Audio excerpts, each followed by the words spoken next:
Thank you for tuning in to the GSMC Basketball Podcast presented by the GSMC Sports Network.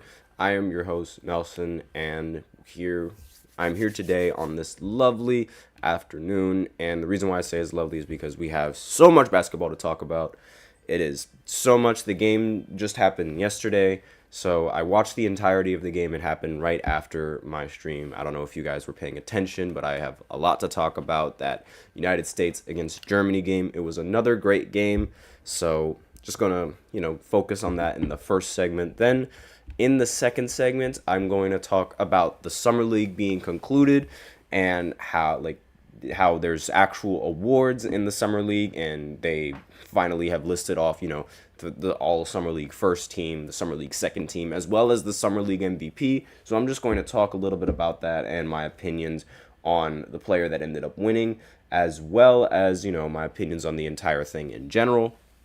Then in the third segment, I'm going to be doing a new thing. So it's going to be very long. I'm going to do a list called Start, Bench, G League for every single rookie that has been drafted in the first round and based off of their summer league performances. So it's going to be a really long list, which is why it might take up the third and the fourth segment, where the fourth segment is going to be split into two: the Start Bench G League, as well as just basketball news going around. Like, for example, Kevin Durant and his status for Team USA, because it's generated a lot of attention, and I'm just going to go ahead and talk a little bit about that.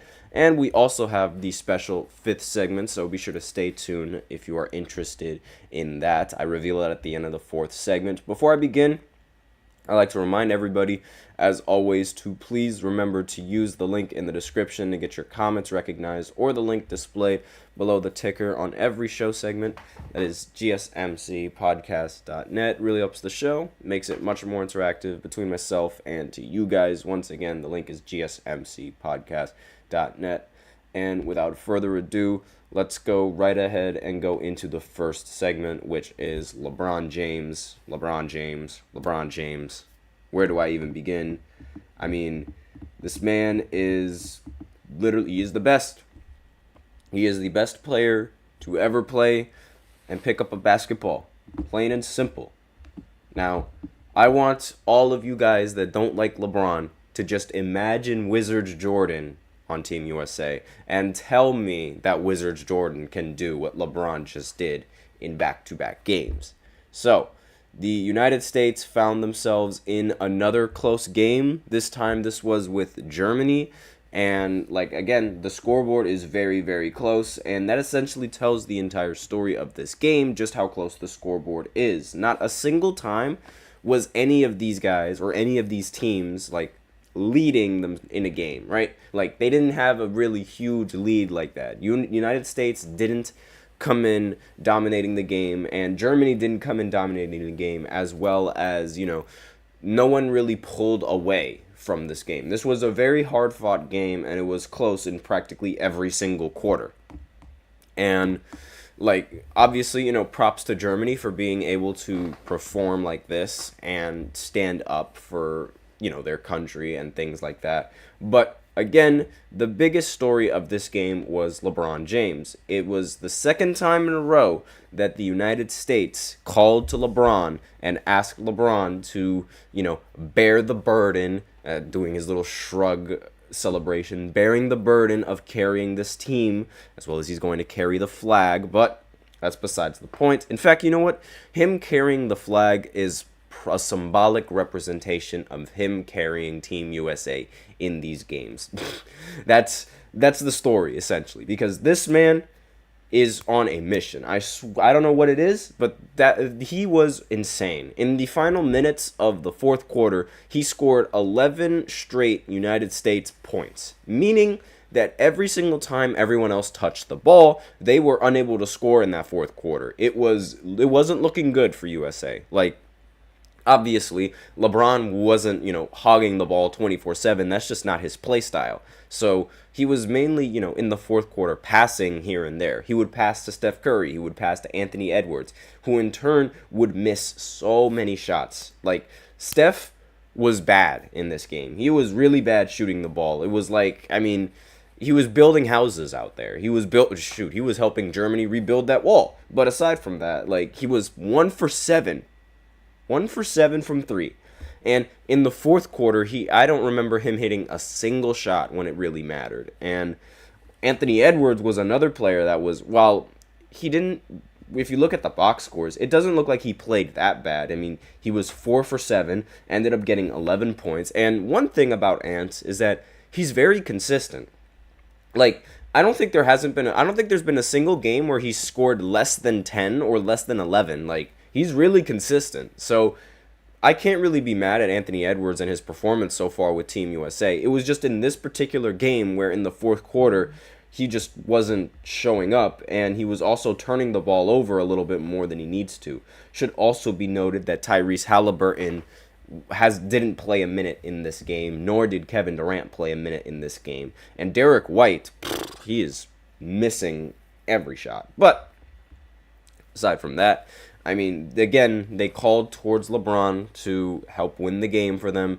Ended up getting 20 points, 6 rebounds, and 4 assists. Again, he led all players in scoring. And I mean, what more does he need to do? What can't he do? He ended up, like, the way that the game played out, like the final minutes of the game. So LeBron ended up taking the ball for himself. It was a one possession game. It was a 1 point game, and LeBron hit a 3, which ended up making it a 4 point game. And then to seal the win, he ended up scoring a layup on Dennis Schroeder in the paint to seal the game in the end. This is, again, the second time that they had to call for LeBron in order to perform, and he delivered. Now, another player that actually played pretty well in this game was Joel Embiid. Finally, he had a good game. Finally. And, he ended up playing more minutes than usual. Like I alluded to before, that of all the starters, he would get the least amount of minutes. But this time, Drew Holiday got the least amount of minutes amongst all the starters.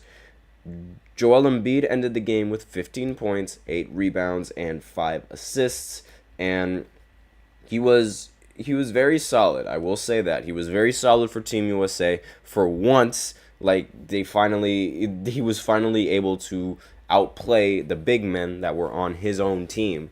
But, that they really needed every single aspect of Joel Embiid's performance. Now, on the German side, Franz Wagner was one of the better players for them, ended the game with 18 points, 7 rebounds, and 4 assists. If you guys remember some of the previous podcasts that I did, I previously said that Franz Wagner, I don't think he was worth all the money that the Orlando Magic decided to sign for him on the contract.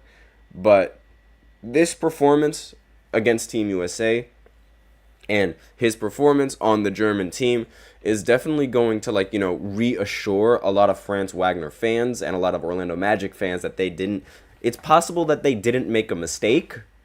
However, I'm not so sure about that. Like, I don't think, I think much better of Franz Wagner now that I see his performance against Team USA, but at the same time, I don't really think that, international play it doesn't really translate the same as NBA. Or, let me rephrase that. Playing on an international scale is different than playing in the NBA, because you have, for a lot of international players, and a lot of players from Spain, Germany, this, that, and the other, they have experience in playing with their national team for much longer than they have experience playing in the NBA.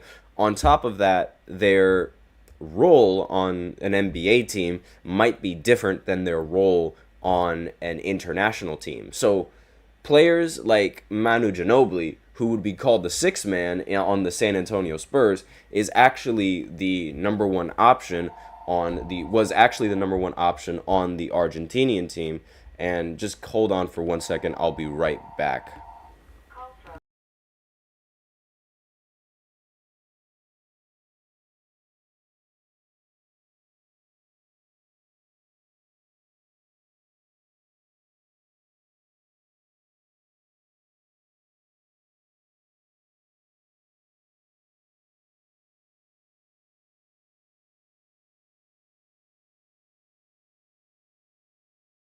And I am back. I'm sorry for that, but the phone was ringing and I needed to pick up the phone and quickly hang up. So anyways, as I was, talking to before I was so rudely interrupted, Franz Wagner, he ended up playing really well in this game, and all of the sort of talk about the contract that he made, I was doing a lot of the talking. It's probably going to die down a little bit now because, this is a pretty good performance. Now, some people might, use this performance and be like, "Oh, he's worth the money. You should relax. They didn't make a mistake."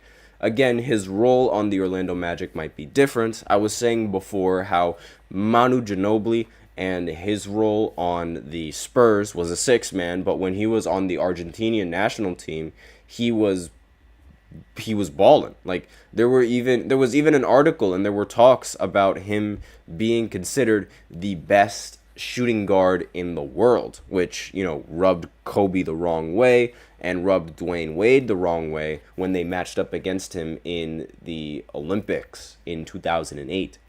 And another player for Germany that ended up playing really well was Dennis Schroeder. He ended up accumulating a double-double, 13 points, 2 rebounds, and 11 assists. Again, fantastic work by him. The only real downside of Dennis Schroeder was that he was on the final play, the most important play for Germany. He was the one guarding LeBron, and he unfortunately let LeBron score on him. But when you're going up against someone who is so much taller than you and so much stronger than you, you can only do so much. But aside from that, he did play his part really well.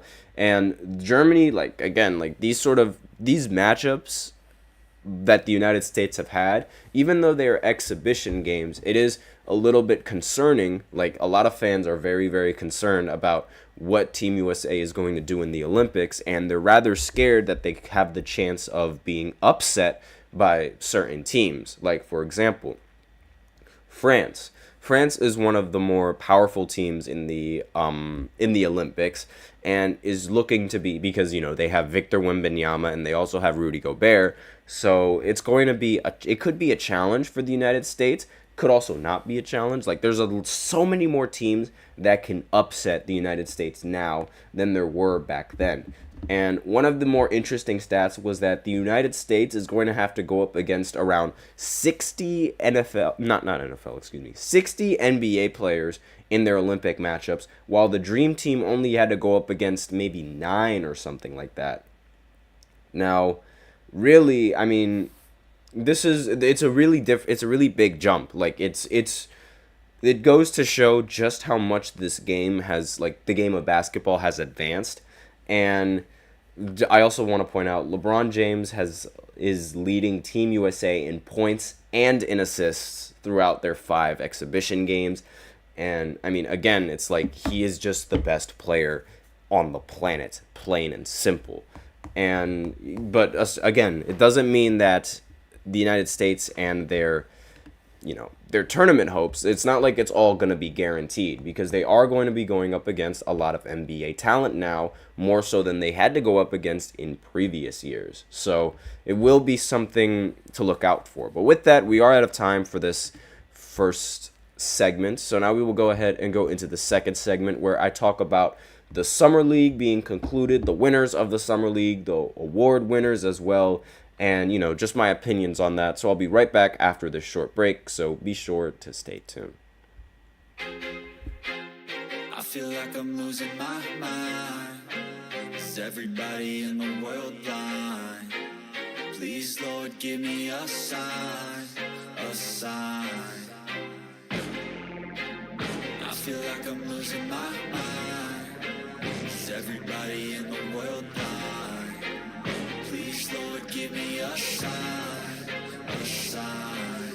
I wanna be the greatest. Everybody on the fake shit. I look around and feel like everybody is the fakest. I make this every day and I'm impatient, hoping one day I blow up from the basement. Statement, the top is so vacant. I don't hear shit that I think is amazing. Waiting for my day when I'm playing sold out shows for 1,000 faces. Hey, give me that crown, get in my way and to be put down. It ain't your place, all this my town. If I want that shit, then I'll get it right now. I'm losing it, the noose it fits, some losing shit, a stupid myth. You choose to live or choose to dip, you choose to fight or lose your grip and lose a gift. feel like I'm losing my mind. Is everybody in the world blind? Please, Lord, give me a sign, a sign. I feel like I'm losing my mind. Is everybody in the world blind? And we are back with the second segment of the GSMC Basketball Podcast presented by the GSMC Sports Network. And in this second segment, I will be talking about the Summer League, the Summer League honors, as well as the Summer League awards, Summer League MVPs, all this, that, and the other. Everything Summer League, because it's a relatively new thing, and by relatively, I mean it was only presented a year ago. So I'm going to go ahead and talk a little bit about that. Before I begin, however, I'd like to remind everybody to please go ahead and to use the link in the description to get your comments recognized, or the link displayed below the ticker on every single show segment. That is GSMCpodcast.net. Really helps the show, makes it much more interactive between myself and you guys. So once again, the link is GSMCpodcast.net. And without further ado, let's go right ahead and talk about the Summer League. So the Summer League, similar to the NBA season, they host awards, right? So they have an actual tournament. They have a championship. So it's like whoever wins in the Summer League gets a Summer League ring. They get a Summer League trophy, this, that, and the other. They also have MVP honors, and I'm going to go ahead and talk about that a little bit later. And they also have first team and second team all Summer League selections, right?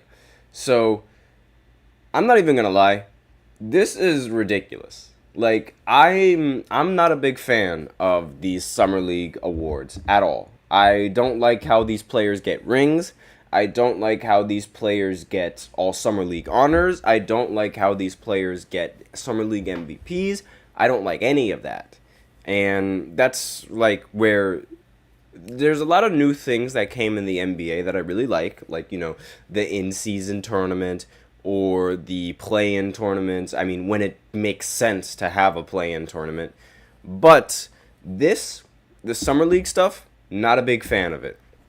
I understand why they added that, so that way, players can get more incentives for actually competing, as well as more attention for their performance, and thus being able to pick up a contract.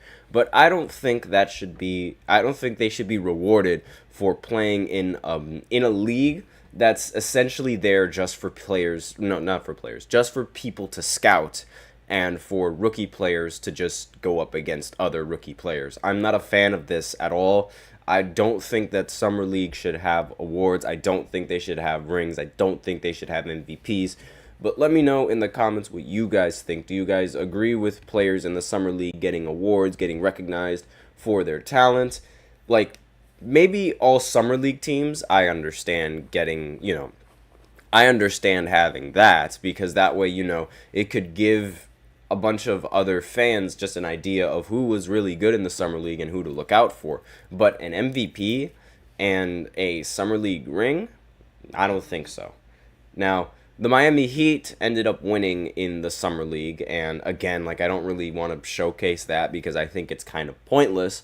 One of the things that I do want to bring to other people's attention, however, is how the Nets forward Jalen Wilson actually ended up winning the Summer League MVP, most valuable player in the Summer League. He averaged 21 points, 4 rebounds, 1 assist, and 0.6 steals, while shooting 47% from the field and 55% from 3 in 5 games in Las Vegas. So his performance is probably going to, give him a spot on the team's roster in the upcoming season. The 23-year-old has a $1.8 million minimum salary contract for 2024 and 2025, and that is currently just partially guaranteed for $75,000, and it increases to a partial guarantee of $325,000 if he makes the opening night roster. So now he was, for some reason, being named the MVP also gets you put on the Summer League second team. You see how dumb it's getting right now? Like, he's the MVP of the Summer League, yet he's only on second team All Summer League? That doesn't make any sense. Like, that's horrible logic. Really. That is terrible logic. But the aside from him making the Summer League second team, I'm going to go ahead and rattle off the rest of the players that ended up making the All Summer League second team. So, first there was, hold on, what was his name? Yeah, Donovan Clingan. I apologize for that. He played really well for Portland. Bub Carrington, Jamie Jaquez Jr., Jarris Walker, and Jalen Wilson, as I mentioned to before. They are all members of the All Summer League second team. And, again, the only player that really I don't agree with being on the second team is Jalen Wilson, simply because, he won the MVP, yet he was reduced to second team All Honors, and that doesn't really make any sense. But for the All Summer League first team, the best player on the first team, in my opinion, was Reed Sheppard for the Houston Rockets, Kel'el Ware for Miami Heat, Scottie Pippen Jr. for the Memphis Grizzlies, Jordan Miller for the Clippers, as well as G.G. Jackson II for Memphis Grizzlies. And that's the Summer League first. That was the All Summer League first team. Again, I personally think that Reed Sheppard was the better player in the entirety of that list. And look, it's him. What's good? That's what he says in the chat. Nothing much, just going off on the Summer League and just going off of the awards that they get. Those are the only awards that are presented, the Summer League Honors, the Summer League MVP, and as well as, whoever wins the Summer League Championship. And it's really just, I think it's all kind of just, it's padding, if anything. Sure, it makes it a little bit more competitive, I'm not going to lie, because I was watching some of these games, and some of these games did seem very, very competitive, but I really feel like that, participating in a league like this, in the Summer League, is going to be competitive in of itself, regardless whether there's awards or not, because you have players fighting for a roster spot. You have players that are fighting for more money. That, I think, is, more valuable to anyone than bragging rights. Because that's essentially what winning the Summer League Championship is at the time. It's just bragging rights. And, recognition as well. But at the same time, I feel like if your game is going to do enough talking for you, you don't need to win a Summer League Championship for people to recognize you. That's really, you don't need that. I think it's just padding, and I think it's really unnecessary. So that's all that I have for this second segment. So now I will go ahead and go into the third segment, and it's going to be a pretty long third segment. I'm going to be talking about players that I think I'm going to do a new segment. It's going to be Start, Bench, or G League. And it's exactly what you guys think it is. I mean, it's going to be about who I think is going to be a starter in the rookie class, the first round. I'm only doing the first round. And who I think is going to get benched, and who I think is going to get sent to the G League. I'm going to do all of that in the third segment, and I'm most likely going to continue it on in other segments simply because, 30 picks is not going to fit in one segment for 12 minutes. That I can tell you. So I will be right back after this short break. Be sure to stay tuned if you are interested in the list. So I'll be right back. Looking for your daily fix of sports talk without having to pay for it? GSMC Sports Network is available on YouTube. Just search GSMC Sports Network. Get your fix of daily sports talk shows on YouTube, absolutely free. NFL, college football, NBA, MLB, MMA, UFC, fantasy football, and so much more. GSMC Sports Network has shows running all day long, with new sports shows starting every 2 hours. Just like on your favorite cable sports channel, except GSMC Sports Network is absolutely free. Just search GSMC Sports Network on YouTube to catch one of your new favorite shows, like the GSMC College Football Podcast, Chip Shot Football Podcast, Hoops and Heels Women's Sports Podcast, GSMC Basketball Podcast, and so many more. Check it out for yourself. GSMC Sports Network, now available on YouTube absolutely free. Search GSMC Sports Network on YouTube right now. And we are back with the third segment of the GSMC Basketball Podcast presented by the GSMC Sports Network. And in this third segment, we are going to be doing an interesting segment. It's going to be draft or bust.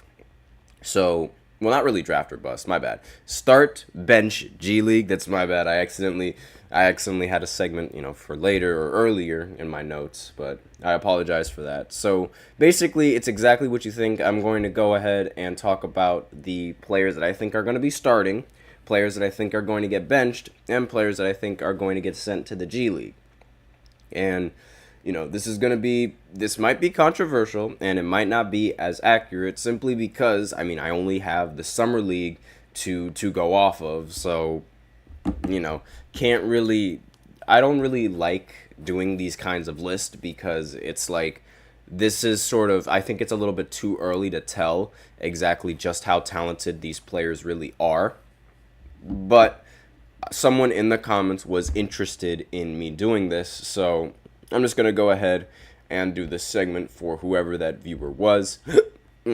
Excuse me. But aside from that, you guys already know how I feel about the Atlanta Hawks and their first overall pick. And, Zachary, I completely messed up his name. He's He's a 3-and-D player, and getting that as the number one pick in the draft is very, very underwhelming, but that's, just how you're going to get in this draft. He's a spot-up scorer, and, again, it's, he's not something, ridiculously special, like last year's number one pick, Victor Wembanyama, so it's, meh, but aside from that, he is going to be starting. That is I think it's clear that this guy is going to be starting for the Atlanta Hawks, despite the fact that he just wasn't really playing that well in the Summer League. Now, but again, as I mentioned before, I think Trae Young is really going to be a nice pairing with him. So the next player on this list, the next pick in the draft, Alexander Sarr, who I thought was going to be the number one overall pick, but now I actually don't even know if he even is going to perform well in the NBA. He's still going to be a starter just because the Wizards, they're a really bad team. And, being a bad team means that they can afford to start a lot of their rookies. And they could afford to have Alexander play a lot of minutes because, so that way he can get better. Now, he's supposed to be an on-off-the-ball big man and a defensive playmaker as well. That was one of the highlights of the Summer League, his defense. Really, the biggest problem for him was the fact that he could only hit, one shot in 2 games, which is very concerning. I would for sure be concerned about that. But aside from that, there's, it's Alexander Sarr, and he's just... A lot of people don't really think highly of him. I understand exactly why people don't really think that highly, especially after his previous few games, but he is going to be a starter whether people like it or not. Now, arguably one of the best pickups in the entire draft, Reed Sheppard, I don't think he's going to even be starting, simply because, I feel like that at the guard position, Houston is rather loaded, and I don't think he's going to start out as being a starter like the first two. He might grow into a starting role as, the rest of the season goes on. But, I mainly think he's going to be on the bench. He's probably going to lead the second unit with the help of Amen Thompson. And really, again, I think that him leading the second unit is probably going to be the better situation for him to be put in. So it doesn't really seem out of the question that Houston could consider promoting him to the starting lineup because, again, their guard situation, I just think they have a lot of guards. And, they have Fred VanVleet. They also have Jabari Smith. And those guys are probably going to get, the starting minutes before they give it to Sheppard. And there's also, Alperen Sengun, who is going to be who's going to be very good for them. Again, he's not a guard, Sengun isn't a guard, but again, he would be a very good pairing with Sheppard, in my personal opinion, even though, I think for the start of the season, Sheppard is going to get benched. Now, another player the fourth pick in the draft, Stephon Castle. People really they thought really highly of him in the draft, and I can see why. He is a very competent defender, as well as being, a competent facilitator, and he would probably pair really well with Victor. However, the most recent acquisition for the Spurs, getting Chris Paul, I doubt that they're going to start Stephon Castle over someone like Chris Paul. Simply because, Chris Paul is most likely going to, elevate Victor Wembanyama's game. Pardon me for that. And he would also probably, I really feel like Chris Paul would really develop Victor Wembanyama and set him up properly with really good looks at the basket, better than what he would be able to, better than the looks that he would be able to normally set up. Because again, Victor, while he is talented, there's still a lot of stuff that he could learn. And on top of that, there were also several opportunities where I feel like he could have, scored, but his teammates just weren't giving him the ball to put him in that position to score. Now, even though Chris Paul is like 39 years old and he's probably going to get reduced minutes, I don't think that, Stephon is going to be able to be enough to remove Chris Paul from the starting lineup. But that is just me. And, really, that's all my opinions that I got on that. Next is, so again, I think he's going to be benched. Now, next player on this list is Ron Holland for the Detroit Pistons. Now, he's supposed to be at least from what I saw in the summer league, I have a feeling he's going to be the energizer, and that was what his projections in the draft was going to be. That guy that gets the glue guy on the team, the guy that gets the rest of the locker room involved, that kind of guy. And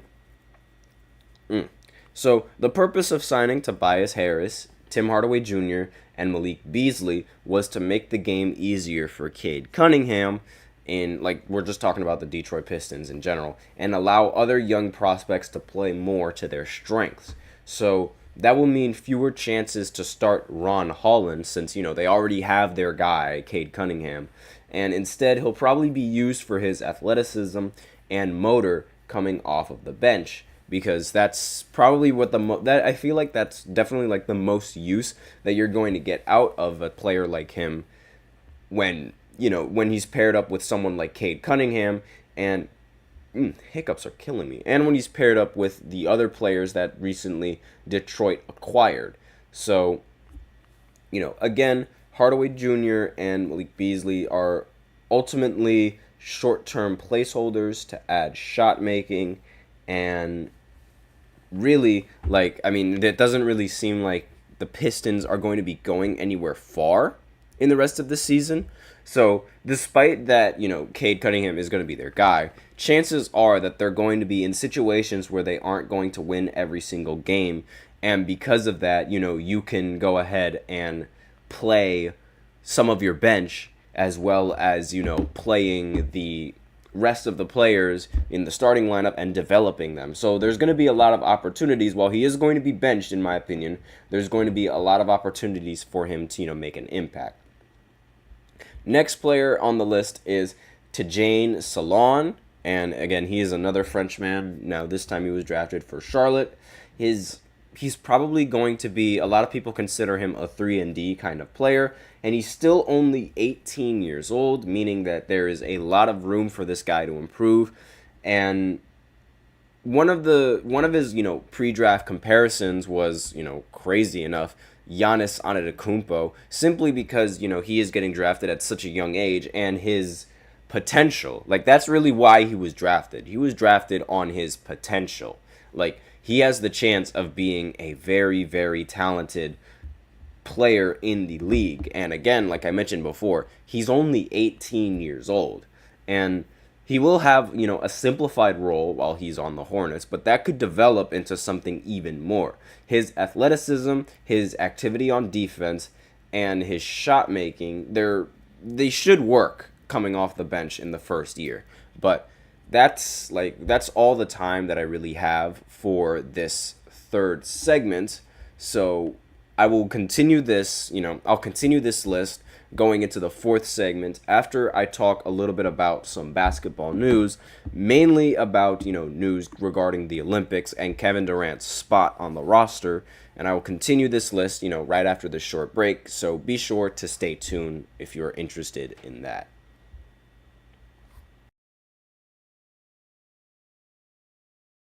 For the best and latest podcasts available anywhere, go to the podcast app on your cell phone and type in GSMC to access free content-rich podcasts on health and wellness, book reviews, sports, entertainment, relationships, social media, movies, technology, finance, and even weird news. Subscribe and download the GSMC Podcast Network's family of shows, available everywhere podcasts are found.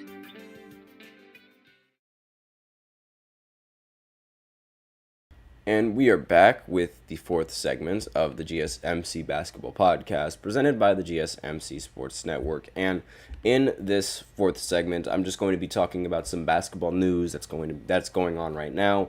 One of the biggest questions and one of the biggest concerns for Team USA, because that is the basketball news going on, is Kevin Durant and his status on the team. Now, KD has yet to play a single game for the United States, regardless whether it be exhibition game or not, and, it seems like Team USA is sort of gambling on someone like Kevin Durant, because now it should be noted, Kevin Durant, amongst all the players on the United States, he has by far accomplished the most for Team USA. Like, hands down, most accomplishments. He has the most gold medals out of anyone on Team USA, mainly because he's been on Team USA for consecutive years. And he's played in a lot of Olympic games and as well as a lot of FIBA games. So he has done a lot for the United States and for his country. Now, it seems that, banking on someone who is injured is not really, a good thing.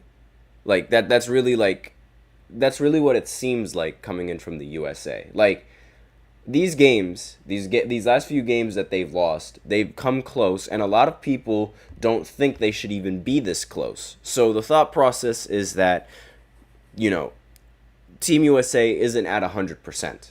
And once they add someone like Kevin Durant, that is just going to make their job so much easier, and they aren't going to, get close in so many games, right? Like, the games aren't going to be as close going up against these kinds of players, and with Kevin Durant on the team. That is sort of the thought process, and that's the thinking. Like, everyone assumes that once Kevin Durant gets back on the roster, they're going to dominate. But one of the things and one of the problems that I don't think people are really considering is the possibility that he doesn't return or he doesn't make it in 100% when USA expects him to, right? Like, what if there's a possibility that he doesn't actually, play and he doesn't feel 100% to play? Where does USA go then? And there was even some talks about the Kevin Durant status on the team is going to determine whether or not USA wins the goal. Like, they're being so dramatic with that. It's like Kevin Durant or bust. That's the thought process. And I'm here thinking, like, is it really that dramatic?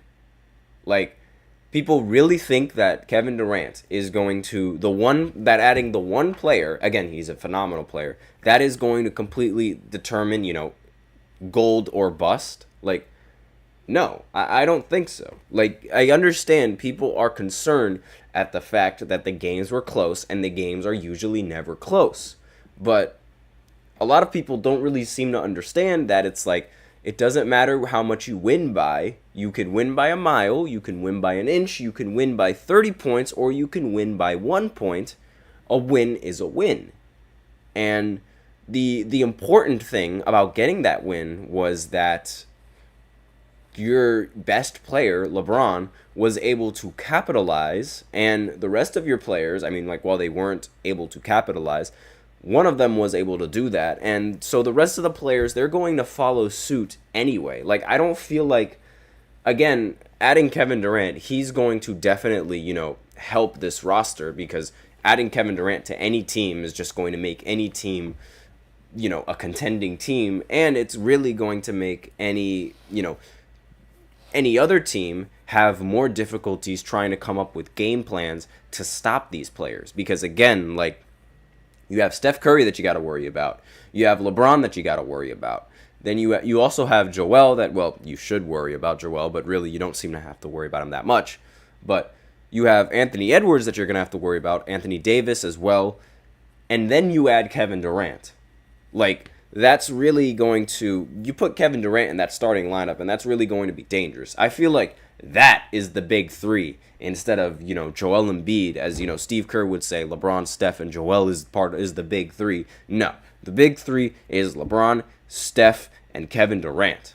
Like, it doesn't matter what anyone says, and I understand, like, there might be some nostalgia put into that, but I really do feel like, Kevin Durant, he would really make a huge difference in this roster, because it's going to be really difficult to come up with defensive assignments, because who's going to guard LeBron? And if he's guarding LeBron, then who's going to guard Kevin Durant? Like, it's going to put a lot of coaches through a loop, trying to figure out exactly what they need to do to try and stop them. So that's really like the basketball news that's going on. So let me know in the comments what you think. Do you guys think it's also going to be Kevin Durant or bust, or do you guys think that some people are being a little bit more dramatic than they should be?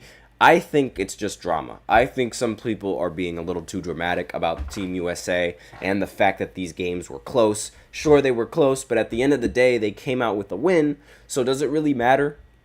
But that's just me. That's my thought process on it, because, again, a win is a win is a win is a win. It doesn't matter. You just win. As long as you win, that's all that matters. Now, since that's all that I have on this segment, I might as well go ahead and continue talking about, my list going into, G League or starting or bench. Well, the other way around, starter, bench, G League. So the next pick is the number 7th pick in the draft, and that is Donovan Clingan for the Portland Trailblazers. Now, I said before that I didn't really understand why they would draft someone like Clingan, considering how Donovan Clingan isn't going to be a starter, and, like, they already had a center, so I thought it was just weird, like, okay, you have DeAndre Ayton, so why are you trying to get this center on your team? And really, I think because of that, he's going to be put on the bench, but his summer league performance was actually very, very impressive. And, like, he's going to come off the bench because DeAndre's making $34 million and providing a lot more on the offensive side of the ball, so it makes total sense. And having a rim protector come off on the defensive side would really help the Portland Trailblazers. That was one of the many overlooked reasons why Portland was unable to win anything with Damian Lillard and make it far in the playoffs outside of 2019, because of their lack of defense. They really like to gamble a lot on their offense, and they really like their offense being their strongest factor. That, it doesn't really, since they don't have much defense, if one player on their team doesn't really play well, then that's it for them, which is the big reason why they couldn't win with Dame, because Dame has the reputation of being a fantastic playoff performer. That's not entirely true. There are several times in several seasons where Damian Lillard has fallen short in the postseason, and mainly it's because of just how bad he plays, and on top of the fact that, the defense on Portland wasn't all that special. So when Dame wasn't performing on offense, they didn't have anything to sort of fall back on, which is something that I keep saying about every single team that focuses on nothing but offense. Like, there's a whole other side of the game that needs to be played. Next player on this list is Rob Dillingham. He was the 8th pick in the draft, and he's one of the fan favorites in the entire draft, because, a lot of people, they really like him as a player, and they really like him just, off of his skills with the basketball. Like, he has a really good handle. Now, I have a feeling that I think he's going to be coming off the bench, because you already have Anthony Edwards at the guard and you also have Mike Conley starting. So having someone like Rob come off the bench could be a really good spark, like a really good scorer off the bench for when Anthony Edwards isn't there, like in the starting lineup, like in the rotation, or, you know, when Mike Conley needs to take a breather. I feel like, and he would also be able to learn a lot from Mike Conley as well. Like, not so much on Ant, because Ant's only been in the league for, you know, a couple of years, but Mike Conley, he's been a veteran of the league for some time, and he can definitely teach Rob Dillingham a couple of things. Like, he could teach him a thing or two. So, next player on this list before I go into the final segment is Zach Edey for the Memphis Grizzlies. Now, even though a lot of people think that he's just going to be another Boban, I actually think he's going to start. Like, I think he's going to be a starter for this team, and I don't know why the picture isn't changing. There we go. Yeah, I think Zach Edey is going to be a phenomenal starter, and, you know, he's going to give you a double-double practically every single night. He's mainly known as the interior scorer as well as, you know, the rim protector. Having someone this tall to stand under the basket when Ja Morant is going to attract so much attention, I think this works. I think this should work. The only problem is going to be his outside defense and his defense along the perimeter. I really feel like that's the biggest problem that Zach Edey is going to have to overcome. And he's only 22 years old, and despite, you know, the style that he runs, you know, being relatively tall and being slow and being a rim protector and an inside scorer, I think this will be enough. Like, I think it's going to be difficult for him to rotate on defense, but that's like the only downside to having him. So, actually, you know what? We can do one more before we go into the next segment. So, the 10th pick in the draft was Cody Williams from the Utah Jazz, and I have a feeling he's going to be coming off the bench for the Utah Jazz and mainly be an off-the-ball scorer. And since Lauri Markkanen, since he might get traded, like, there's also the possibility that he also might not get traded, so you have to keep that in mind. If he doesn't get traded, I have a feeling that he's not going to see the court all that much simply because they both share the same position. However, if he does get traded, then he might see a few more. Cody Williams might see a few more minutes than normally. But I think he's going to get sent to the bench. Like, so far, though, no one on this list that I have is going to be in the G League, I don't think. I have a feeling that all of the top picks, they're going to be starters or coming off the bench.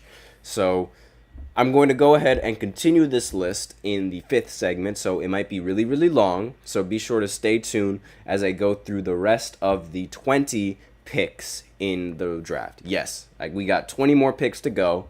So I'm going to go over all of them in the 5th segment. So stay tuned if you're interested in that. I'll be right back.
And we are back with the 5th and the final segment of the GSMC Basketball Podcast presented by the GSMC Sports Network. And in this final segment, I will be going over the start bench or G League list that I made. But before I do that, I I found this tweet, right, that was talking about Alexander Sarr, and this, these are his final stats from the summer league, in like the entirety of the summer league. So he ended up going 9 for 47 from the field. You heard that right. 9 for 47. And I'm talking into the mic so that way you could hear that. That is a true shooting of 22.6%. And he had a PER of 3.8. Now, why do I mention that? That's because that PER mark is the worst of any first rounder in the summer league. The absolute worst.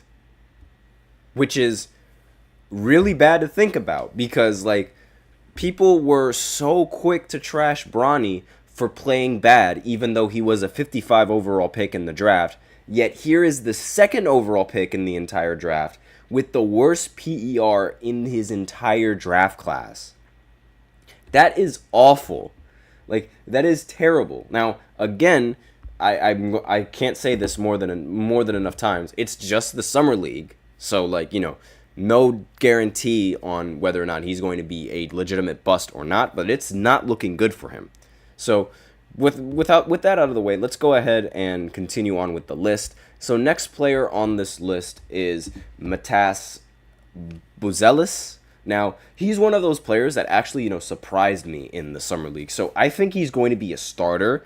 And while he is going to be a starter, I think he's also going to, play a lot of minutes with the second unit and mainly be like, a big time second unit scorer for the Chicago Bulls. Now, I have a feeling that since DeMar was traded, I have a feeling this is going to open up a good roster spot for him and for him to potentially get some minutes. And the fact that he was also playing really well in Las Vegas, I also think that's going to earn him a bunch of minutes. So I think he's a starter. So next on our list, we have our first G League player, who is going to be Nikola Topic. Now, the reason why I say that is because I think he's going to make the G League roster. I don't think he's going to be coming off the bench simply because of the talent that Oklahoma City now has for the team and in the starting lineup as well as in the bench and the rotation. So I think he's going to be a G League player, and I don't really think they would have much use for Nikola, especially coming off of an ACL injury and playing less than 650 minutes last year.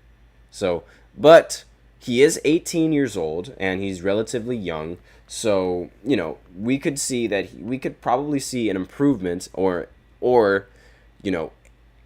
an appearance on the starting lineup, or not in the starting lineup, but in the rotation for the main team. But I really feel like that being in the G League is a good start for him. Next player, we have Devin Carter for Sacramento. And, he's going to be either a G League or a bench player. He's mainly a defender, and that's really where the G League part of it comes. I feel like if he's just a defender and he's coming off the bench, I don't think they're going to get much value out of him from that. Now, I feel like if they send him to the G League and he can develop his offensive game a little bit more, then he would be able to be a bench player for the Sacramento Kings. That's my personal opinion. He also missed 6 months due to shoulder surgery, and, that could mean that he might not see the floor at least up until January. So that's really all that I gotta say about this one, because he didn't really play that many games in the summer league. So, but I feel like since he was drafted mainly because of his defense and just how physical he is, I have a feeling that he's going to need some work on the offensive side. But that's just me. So next player on this list is Bub Carrington for the Washington Wizards. I think he's going to come off the bench as a combo guard. Now, despite the fact that he's on the Wizards and the Wizards don't really have competent players, I guess you could say, they do still have some guards that can do a thing or two and that are probably going to see a couple more minutes than this rookie guard that is coming off the court for them, right? So they have a lot of high hopes for Bob Carrington, and they have to hope that, he actually hits on the projections and the decision making and things like that, because again, this is I think it was rather risky getting another guard, but then again, they did hit in free agency and in the offseason on Valanciunas. So we'll see how it goes. I think he's going to be benched. Now, next player on this list is Kel'el Ware for the Miami Heat. I think he's going to be a very good bench player because he does play the big man, and they already have Bam Adebayo at the big man, so he has to come off the bench and be a very good backup big man. He's 7 feet tall, and he also has, he has other playmakers along with Adonis Williams and Isaiah Stevens, and so I just feel like, coming off the bench is going to be the best option for him.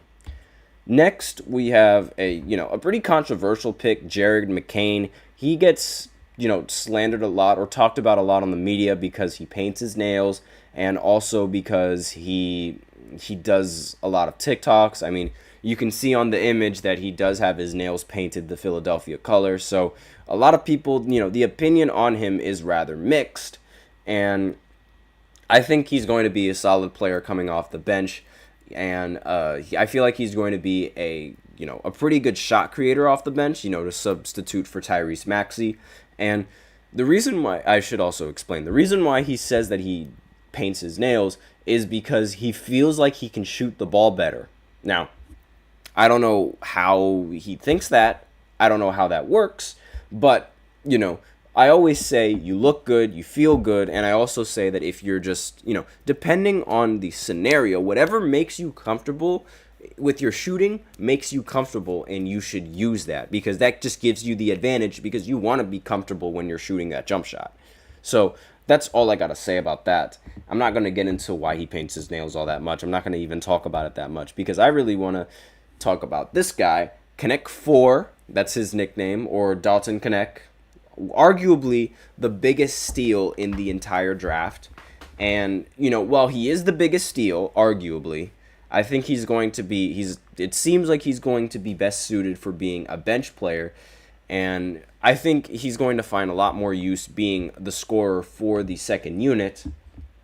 And, having JJ Redick as the coach, again, we're not entirely sure if he's going to be really good, but he is accustomed to, a lot of plays that were drawn for him to, catch and shoot and set up his team to score a bunch of threes. So maybe he can do the same thing for Dalton, but we'll see. We're not entirely sure. We'll go ahead and see. Next player on this list is Tristan da Silva, and he's for the Orlando Magic. Now, I think he's going to be a pretty solid shooter for this team, and again, a bench player. Not really many G League players for this draft. I understand that this draft is considered to be one of the worst in recent history, but haven't really given off that many players and written them off to go to the G League. Again, still rather early, but just wanted to point that out. Next player on this list is Jacoby Walter for the Raptors. He is most likely going to be a 3-and-D option, and I have a feeling that he's going to come off the bench. Now, he's going to get a lot more minutes given Gary Trent Jr. leaving the Raptors. So, but then again, they have a lot of other, forwards and guards, like, for example, Emmanuel Quickley, Grady Dick, RJ Barrett, and Bruce Brown. They're probably going to get extended minutes, and that's going to limit this rookie's role. So, I think he's mainly going to come off of the bench. Now, next we have the Jalen Tyson. Now, we're sort of at the part of the list where, there aren't going to be many starters. Like, a lot of these players that were picked so low, they aren't going to be starters on the team. And they're most likely either going to be benched or G League. Now, mostly benched because, again, I don't really have that many G League players here. I don't really write a lot of players off like that. So he's primarily supposed to be a creator, on the wing. And I have a feeling that he's going to be a very suitable role for the bench. He averaged 15 points, 4 assists on 58% shooting in the Summer League. So I feel like they're going to find a pretty good use out of him. And, playing under and behind Donovan Mitchell and Darius Garland, I feel like that's also going to help him. Like, he can learn a thing or two from those guys. Next on the list is Yves Missy. Like, Missy, not Messi. And he's going to be for the Pelicans, right? He was drafted for the Pelicans. And I know I mentioned that we were getting into that territory where there aren't going to be that many starters. I have a feeling that since the Pelicans recently got rid of Valanciunas, he's going to be the starter for the team. The Pelicans, they've been looking for a rim protector. They've been looking for a good finisher around the basket, and Missy seems to be that kind of player that, can amplify a team's defense and as well as provide just enough on the offensive side, stand in positions that best help the team, run pick and rolls, things like that, especially now that they have CJ McCollum and DeJounte Murray in the backcourt. Now, next player on this list, by the way, we are on pick number 22, and that is Deron Holmes for the Denver Nuggets. Now, I'm not entirely sure if, even if he was healthy, because he's not healthy, he's actually injured, I wouldn't think he would get any kind of minutes simply because now they have Russell Westbrook to come off the bench. So I don't think they would give this rookie that many minutes with Russell Westbrook. Now, he's injured, so they wouldn't give him minutes anyway, but I'm just throwing that out there. Next player is AJ Johnson. Now, he plays for the Milwaukee Bucks. Now, I think the Milwaukee Bucks, I really think they messed up with this draft. Like, they got a really low pick in the draft, yes, but I don't think this kid is going to be anything special. And I have him as a G League player. I think, he only played 8 minutes per game in Australia. He's only 19 years old as well, 167 pounds. I just don't really find much use for him on the Milwaukee Bucks roster, especially now that they have Dame, and especially since they are trying to compete for a championship. I don't think this rookie is going to do much. But that's just me. Next is the number 24 pick, Keyshawn George for Washington. I think he's going to come off the bench because Washington's roster isn't really all that impressive anyway. And he's going to primarily be a shooter for this team. Now, simply because they have a lot of playmakers on the team. Air quotes right there. Because in my opinion, I don't really like Jordan Poole's game. I think he ball hogs a little way too much. But that's besides the point. Next, we have the New York pick, Pacome Didiet. Now, while he was solid, I think, in the G League, not in the G League, excuse me. While he was solid in the Summer League, I don't feel like, the Knicks are going to really worry about a player spot right now. I have a feeling that his role is going to be on the G League, and because, he's only 18 years old, and the Knicks, they already have a very solid team and a championship contending team. I don't think they would find much use putting this guy in the rotation. But that's just me. Next is Dillon Jones for OKC. We're on pick number 26, by the way, so we got 4 more left to go. And I think he has the option of being either the bench or the G League player. Now, he's good at everything on the court, at least from what I was able to tell. But again, I have a feeling that G League, is the best spot for him to develop his game, to find a focus on his game, instead of being able to just do, everything. Because he's like one of those players where it's like he could develop this, he could develop that, he could develop that. And I have a feeling that he should try and, hone his skills on just one specific thing, especially if you're like on an OKC roster, because you already have your guy in Shai Gilgeous-Alexander and in Chet Holmgren. So see if you can develop your game in like one specific category. Next is Terrence Shannon Jr. for the Timberwolves. I have a feeling that he is going to be coming off of the bench, and he's mainly going to be a scorer, and he's made like a really athletic scorer like Anthony Edwards, and he has really quick speed, and he's also quick on his feet, making him very useful for defense. He's also going to turn 24 years old, so I have a feeling that a bench role would definitely be suitable for him on the Wolves. Next, we have Ryan Dunn. We got 2 more picks to go. And he got drafted by the Phoenix Suns. Now, despite the fact that he's on Phoenix, I don't think Phoenix is really going to make use of him, especially since they have Bradley Beal and Devin Booker. They have to figure out something for them. And I have a feeling that G League is going to be the spot for him, really. That's how I feel about it. Now, he was really exciting to watch, that I will say that, but I don't really think that's going to be enough to, justify having minutes on the court. But that's just me. So, next we have Isaiah Collier for the Utah Jazz. And yes, he actually came from Bronny's school, and he was drafted higher than Bronny, but no one really talks about him.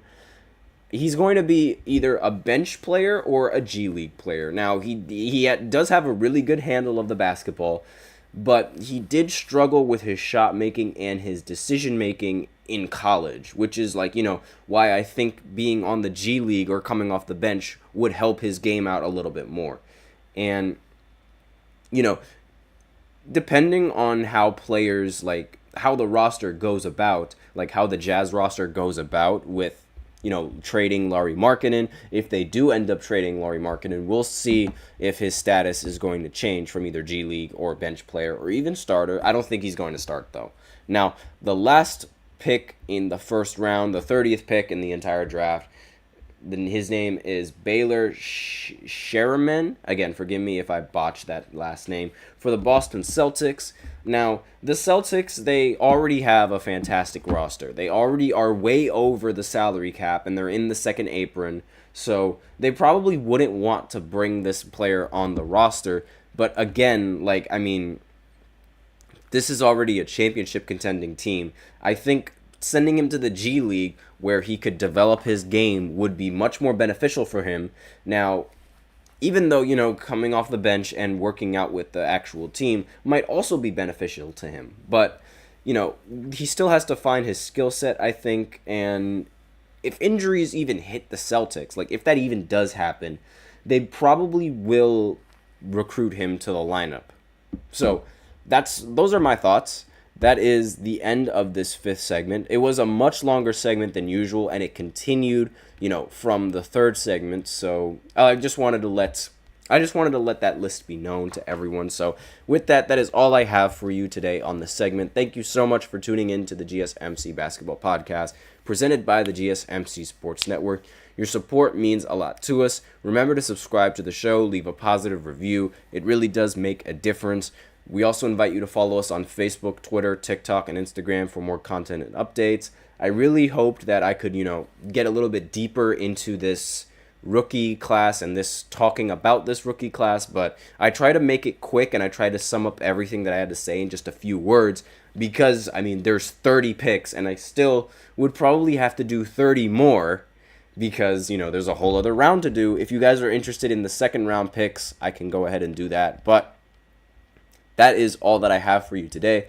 As usual, please remember to subscribe to the show, tip and to donate to get your comments recognized, and use the link in the description. Really helps make a difference. And again, Facebook, Twitter, TikTok, and Instagram. Now, use the link in the description. Really helps the show, makes it more interactive. That's all I have for you today on this segment. Thank you so much for tuning in. I am your host, Nelson. Have a wonderful day, and as always, take care.